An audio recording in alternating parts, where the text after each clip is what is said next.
Јавната пропаганда од полнок стивна, единствени кои овие 2 дена ќе ги подсетуваат граѓаните за нивните права се Државната изборна комисија, кои својата кампања "Твој став, твое право" ќе може да ја тераат и во следните 2 дена. Право на глас на референдумот имаат 1.806.336 гласачи запишани во избирачкиот список.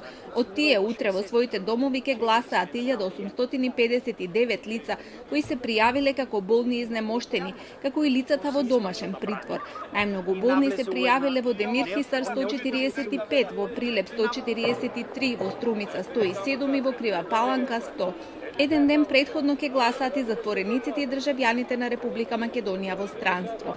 За гласање во 33 дипломатско-консуларни представништва се пријавиле 2695 македонски државјани.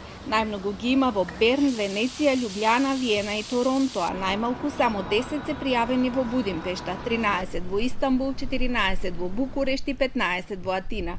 Во државата референдумот ќе се спроведува на 3480 избирачки места во 80 општини. Процесот на гласање и соопштувањето на резултатите ќе се спроведува според законот за референдум и правилата се речиси исти како и на избори. Гласачките места се отвораат во 7 часот наутро, а се затвораат во 19 часот вечерта. Гласачкиот материјал е веќе дистрибуиран до општинските изборни комисии, како што информираат печатницата, ливчињата се испечатени со 20 типа на заштита без никаква можност за копирање.